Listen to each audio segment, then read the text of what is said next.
Hi, I'm Denise Cook, and this is my partner, Mike. Ninomia. Yeah, he's going to be my model today. He's a great practitioner, martial artist, and he is going to be demonstrating. We are doing the Pidgeon and Swan is your task this month as pose of the month, because we're going to free our hips and allow flow to come into our life at the beginning of 2013. So many great benefits come out of this pose that allow things to balance our body. So we're going to come into it on, let's do the right side first. So start with your right leg, Mike.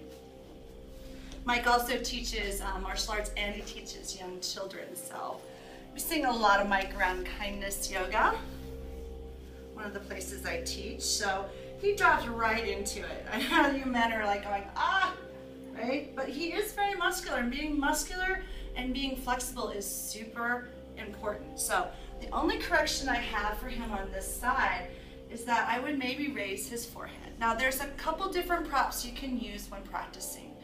Blocks are great to raise the ground, or blankets. I would suggest a blanket for comfort. He can cross his hands, and that way his spine is a little bit more neutral. We're always looking for a little bit of that natural curve, natural length, especially in our cervical spine, so that we don't have any kyphosis or pressure on the heart. His foot is relaxed. In yin, we're trying to surrender, and we will go through periods of contraction and then letting go. You're tasked to try to hold the shape for several moments, minutes at a time. We're stretching the IT band, so great for, especially, we're in Colorado, so great for skiing, biking, hiking, anything where you spend long amounts of time on your legs. It can be any types of jobs, from waitressing, retail, anything like that. So back here, we're stretching also through the low back, the piriformis. We tend to get chronic low back problems when our hip flexors are tight. They attach through the ganglia of nerves and this basket here that also mimics the endocrine system. So vitality, growth, think allopathic, Western medicine, when we feel stagnant, healthy knees. So in yin and Taoism, Chinese medicine, the liver is responsible for the sergeant of our emotions. So when our liver is happy, we tend to make decisions from a place of being more grounded, hence the lower body feels more grounded. Our decisions come from a place of discernment and not from a place of frustration. The liver itself, when it is balanced also, we tend to feel a lot better. Things will show up on your skin, obviously, when our balance is off.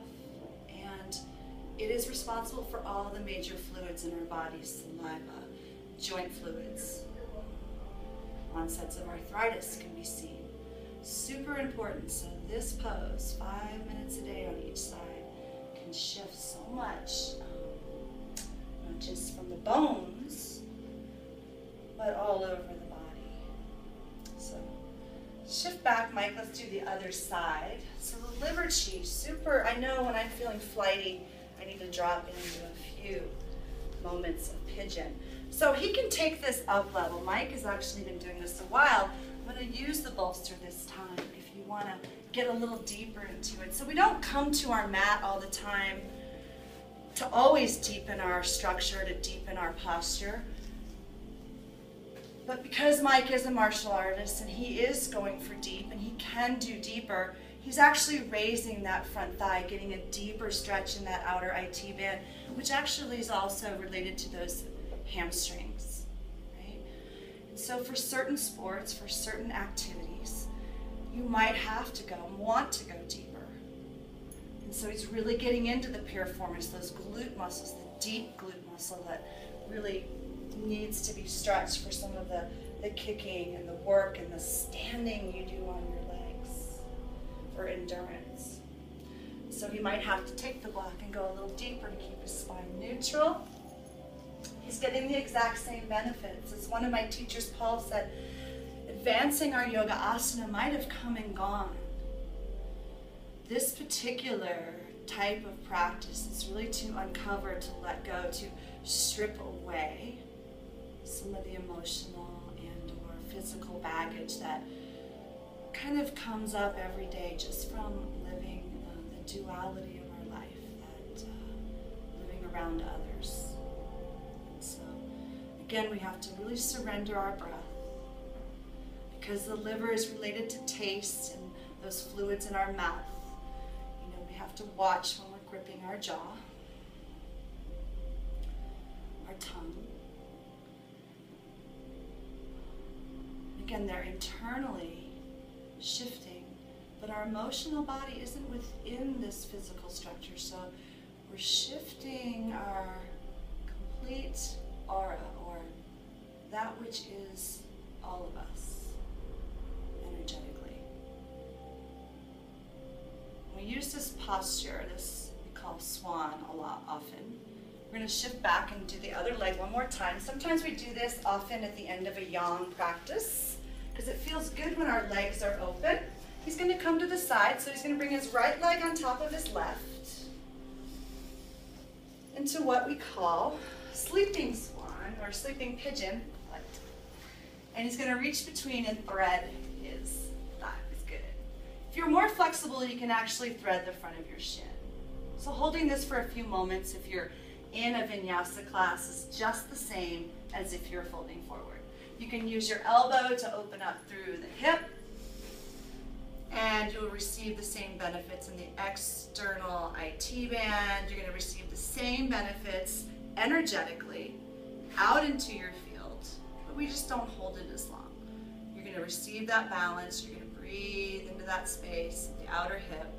Muscularly, you're releasing, but not holding it as long. You're not getting deep into the bones or the stretch of the external fascial tissue. Now he's going to come up and show you seated pigeon. There's two variations of seated pigeon. He'll take his left foot on top of his right. So when we're in a yang class, we're moving a lot faster. We're not deepening the pose. So bend the knee first. Take your hands behind you for seated. He's lifting his heart. And as he bends the knee a little bit, he's just taking a gentle seat. Take your foot to the floor. Yeah. This is one version.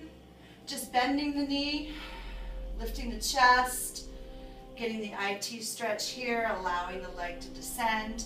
If he fully bends it, he can go into upright lifted three-legged table. It's a little stronger, right, if you're a stronger practitioner, and then slowly come down. If you're not as strong, extend your right leg. You can fold forward. You're going to get a little more of a hamstring stretch in order to protect the back knees, because more than likely you're probably stressing the joints there. You'd want to take a blanket behind the knees to soften and then fold forward. It was only about 40 years ago that Dr. Motoyama, who came to the University of Cal Berkeley, they started doing kinesiologists 40 to 45 years ago, that there is an amount of energy moving through our fascial tissue, the fascia, the tendons, the ligaments, the bones, into which they didn't notice that it was just not the blood and the muscles anymore. Good. Slowly and gently come up. And so a nice gentle stretch of the fascial tissues like we do in yin, holding the shapes, creates an overall general healing through our body. Thanks, Mike. Thank you. So it's really great to integrate both yin and yang, both quiet and an active practice. So hopefully we'll see you soon.